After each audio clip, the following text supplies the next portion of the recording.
tujuan dari agrosilvo tanaman sawit dan pohon meranti. Yang pertama yaitu meningkatkan pemanfaatan lahan. Yang kedua yaitu menjaga kelestarian lingkungan. Yang ketiga yaitu meningkatkan kesuburan tanah. Yang keempat yaitu mendukung keanekaragaman hayati. Yang kelima yaitu mengurangi dampak negatif monokultur sawit. Pada perkebunan kelapa sawit ini, kelapa sawitnya sudah berumur 25 tahun, sedangkan tanaman merantinya baru berumur 19 tahun. Tanaman sawit ditanam terlebih dahulu 7 tahun dibandingkan tanaman meranti. Jarak tanaman sawit ke sawit yaitu 9 meter, sedangkan antara meranti dan sawit yaitu 5 meter, dan jarak antara tanaman meranti ke meranti yaitu 10 meter. Agrosilvo adalah sistem penggunaan lahan yang menggabungkan antara tanaman pertanian kelapa sawit dengan tanaman kehutanan pohon meranti dalam satu area yang dikelola secara bersamaan. Dengan adanya pohon meranti di antara kelapa sawit, lingkungan menjadi lebih mirip ekosistem hutan dibanding monokultur sawit. Hal ini meningkatkan keanekaragaman spesies tumbuhan. Keberadaan pohon meranti menjadi tempat bersarangnya burung, dan ada juga beberapa serangga seperti kupu-kupu, nyamuk, dan semut. Selanjutnya, serasa juga dapat meningkatkan kesuburan tanah dan menghambat pertumbuhan gulma, dan juga meningkatkan unsur hara bagi tanaman sawit. Ada juga manfaat dari pohon meranti ini, yaitu dapat mengurangi erosi tanah dan juga meningkatkan keseimbangan ekosistem. Lalu, serasa pada tanaman meranti dapat menjaga kelembaban tanah dan struktur tanah. Dari sistem ini dapat menciptakan ekosistem yang lebih seimbang, berkelanjutan, dan ramah lingkungan. Sekaligus tetap memberikan manfaat ekonomis untuk petani tersebut. Saya di sini perwakilan pertama dari kelompok 1 akan menjelaskan, yaitu dengan agrosilvo, yang dimana kami melakukan kunjungan di kebun agrosilvo tadi, yang dimana penggabungan antara tanaman kehutanan dan juga tanaman perkebunan, di mana tanaman kehutanannya terdapat ada tanaman kayu meranti dan juga tanaman perkebunannya ada tanaman sawit. Nah, alasan kenapa sih dipilih tanaman meranti tadi dibandingkan tanaman lainnya untuk digabungkan dengan tanaman perkebunan sawit ini, yang dimana tanaman meranti pertama memiliki sisi ekonomis yang lebih tinggi. Selanjutnya yang kedua, mulai dari biodiversitasnya atau infiltrasi penyerapan airnya, tanaman meranti lebih tinggi dibandingkan tanaman mahoni dan juga tanaman sengon, yang dimana hal ini dapat membantu penyediaan air pada tanaman sawit pada saat musim kemarau. Selanjutnya, serasah yang ada pada tanaman meranti juga dapat membantu penyediaan unsur hara bagi tanaman sawit. Ada juga kegunaan lain dari tanaman meranti ini, yang dimana tanaman kayu meranti ini memiliki minyak resin yang dapat mengurangi dari kehadiran dari hama penggerek batang. Nah, jadi pada pola sistem agrosilvopastura ini untuk tanaman meranti mengikuti pola mata 5 pada tanaman sawit, yang mana tanaman meranti ini berada di tengah-tengah antara tanaman sawit. Nah, tetapi sebaiknya tanaman meranti ini ditanam di gawangan mati daripada di gawangan angkong, karena dapat dilihat di sini bahwa tanaman merantinya lebih subur dibanding tanaman yang ditanam di gawangan mati dibanding gawangan angkong. Ya, pengkombinasian antara kebun sawit dengan pohon kehutanan yang bernilai ekonomi tinggi. Nah, jadi nanti sebenarnya dari tadi pas begitu Anda masuk itu kiri kanan itu sudah banyak gitu. Ya. Pak Tamsil ini ketua kelompoknya. Jadi ada kelompok-kelompok rupanya di sini ya. 3 kelompok gitu. Satu ya. Oh, satu ya. Satu kelompok berapa anggota? 13. 13 anggota ya. Jadi jadi satu-satunya di Riau ini. Saudara saya ini di bawah supervisi waktu itu Fakultas Kehutanan UGM ya. Iya. Fakultas Kehutanan UGM. Jadi daerah ini pun dulu pernah dijadikan sebagai pilot project dari Fakultas Kehutanan UGM tentang konsep agroforestry. Diterbitkan buku. Ada buku yang diterbitkan dan salah satu pohon yang dipoto itu ini. Ya, di buku itu. Memang ada juga yang dilaksanakan di Jambi, tapi sudah berakhir juga. Ada juga yang dilaksanakan di Kalimantan. Tapi untuk di Riau inilah model.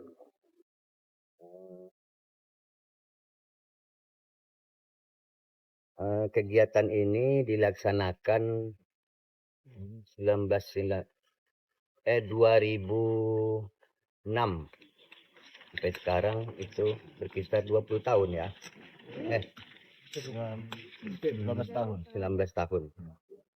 Nah, inilah besar pokok merantinya kalau ini yang agak terurus istilahnya. Selama 19 tahun itu.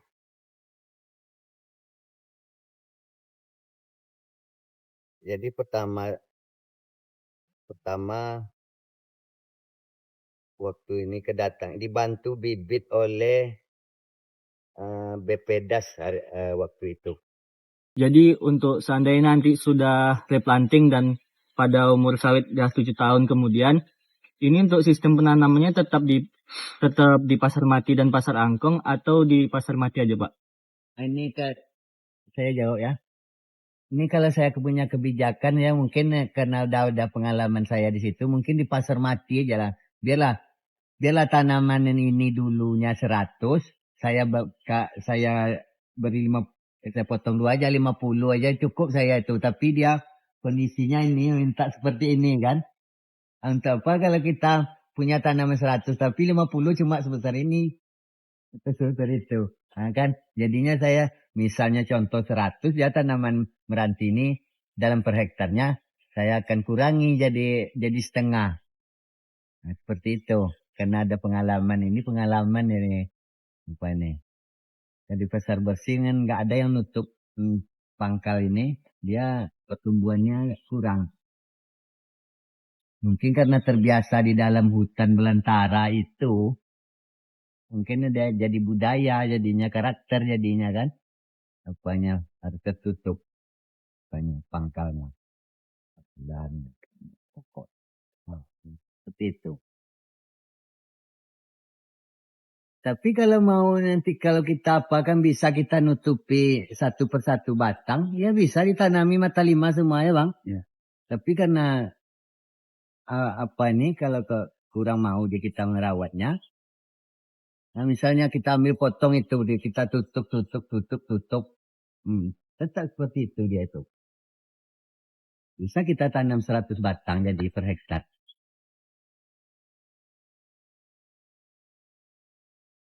Ya solusinya itu ada. Misalnya tadi Pak saya pun bilang begini. Kalau memang pola seperti ini diterapkan, karena jumlah kemana kondisi yang nggak mungkin kan, mungkin yang paling bagus itu yang 50 batang ya. Ya. Nah kita kepingin juga 100. Ya kalau kita kepingin 100 kenapa tidak ditanami pagar aja? Sawit nggak terganggu. Ya kan? Jadi ditanami sebagai tanaman. Jadi dari awal itu sudah disetting penanamannya itu. Jadi kenapa kok bisa mundur gitu sawitnya ditanam? Karena di samping itu nanti akan ditanami dengan tanaman pagar. Inilah meranti. Aduh. Kalau itu ingin juga begitu. Jadi dari sisi teknisnya aja yang diapakan. Tetap 100 juga jadinya kalau mau. Yang lain? Makanya orang replanting sawit itu sekarang kan mencabut aja. Kalau ini nggak bisa dicabut, bisa dicabut tapi nggak apa. Tinggal. Orang biasanya main tebang aja, tinggal tunggul aja bawah. Nah, jadi itu tadi. Kalau orang cerita bualnya kan, oh nanti tanam itu nanti nambah pula pupuk sawit. Itu tadi karena nggak paham dengan karakter dari akarnya. Nah, kita dapat buat contoh ini. Kalau adik-adik bisa memikirkan ini daun-daun yang jatuh ini berfungsi nggak? Kan gitu dia kita memikirkan berfungsi nggak untuk apa tanaman sawit dia daunnya ini kan. Nah, yang saya sampaikan tadi analisa. Gitu. Nah daun ini kan serasah nih. Nah meranti ini serasahnya itu ligninnya tidak banyak. Dia lebih cenderung banyak selulosanya. Kalau ini lignin yang banyak, sehingga daun sawit itu agak lambat kalau proses perbandingan terjadinya dekomposisi, maka daun ini lebih cepat dekomposisinya dibandingkan dengan sawit yang lignin pelepas sawit yang daunnya yang ligninnya tinggi. Bisa dikomparasi itu tengok itu. Kalau ini tidak mudah pelapukannya. Mudah pelapukan, mudah fumifikasi, cepat mineralisasinya. Kalau itu lama. Yang namanya tanaman apa? Tanaman palma itu ligninnya tinggi. Jadi proses proses pembusukannya agak lama dibandingkan dengan daun-daun seperti ini. Ya. Nah, itu. Kemudian daunnya kan kecil-kecil. Karena karakter daun kecil-kecil ini, maka proses pembusukannya cepat. Kalau itu daunnya panjang-panjang, ada lidinya lagi. Belum lagi pelepahnya. Itu lama pembusukannya. Nah, makanya kadang-kadang jamur gonoderma itu banyaknya yang di situ. Nggak ada daun ini jamur gonodermanya.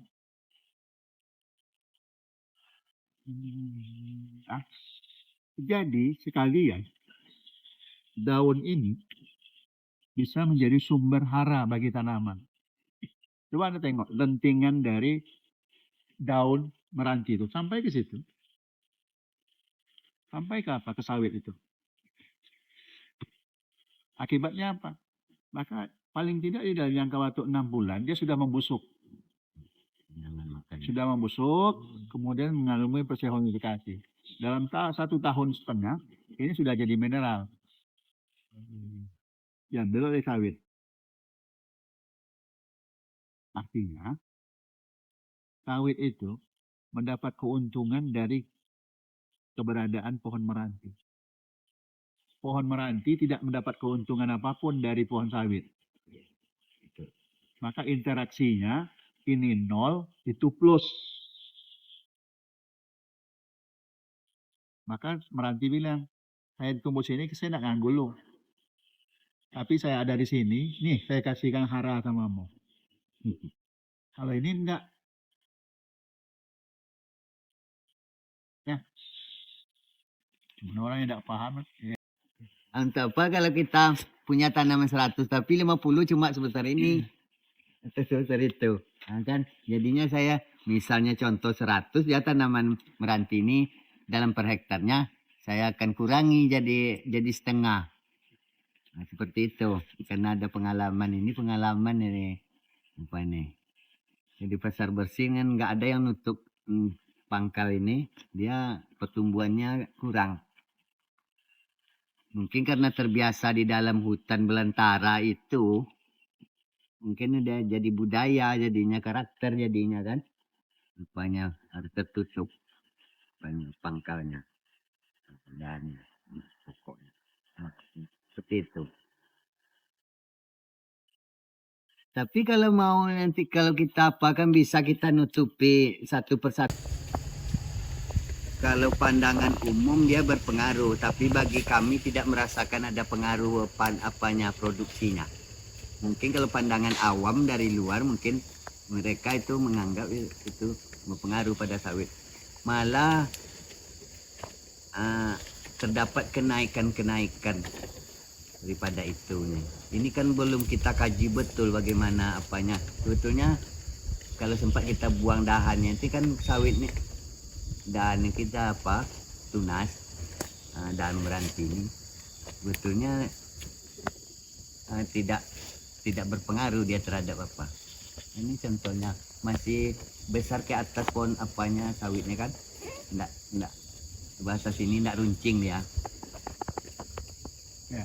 Nah, itulah kiranya enggak ada sawit nih yang kecil ke atas. Dia contohnya yang terpengaruh tuh dia runcing pohonnya ke atas sawit itu.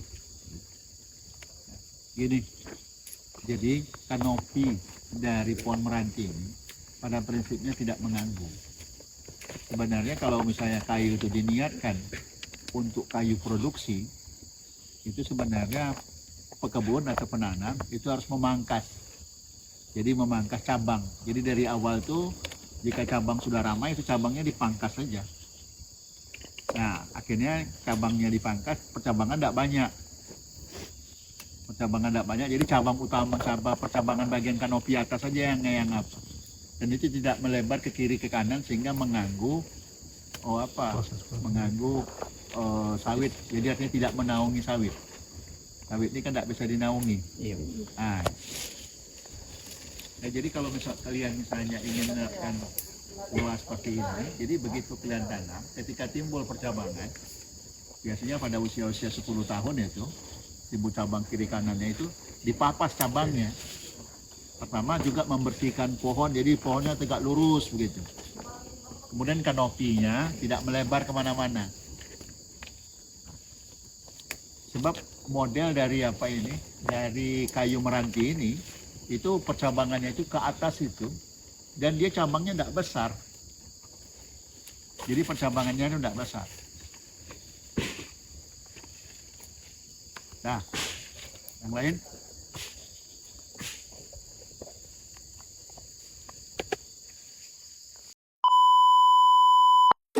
Jadi dari praktek kuliah lapangan Agrosilvo di desa penghidupan tersebut dapat disimpulkan bahwa dengan mengintegrasikan tanaman kelapa sawit dan meranti, kita dapat meningkatkan dan menjaga keanekaragaman hayati serta mengurangi dampak lingkungan. Petani lebih sejahtera, masyarakat lebih makmur, dan lingkungan yang lebih seimbang. Agrosilvo bukan hanya tentang pertanian, tapi tentang menciptakan masa depan yang lebih baik untuk kita semua. Dengan Agrosilvo, kita dapat yang pertama, meningkatkan pendapatan petani dan masyarakat lokal melalui peningkatan hasil panen dan diversifikasi produk. Yang kedua, menjaga keanekaragaman hayati dan lingkungan dengan mengurangi penggunaan pupuk dan pestisida. Yang ketiga, menciptakan lapangan kerja dan meningkatkan kesejahteraan masyarakat lokal. Selanjutnya, mengurangi dampak lingkungan dan menciptakan masa depan yang lebih berkelanjutan. Kemudian, meningkatkan nilai jual lahan dan mengembangkan industri pengolahan produk. Yang terakhir, meningkatkan ekspor produk dan meningkatkan devisa negara.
Sekian hasil video kunjungan Agrosilvo Sawit Meranti yang telah kami lakukan.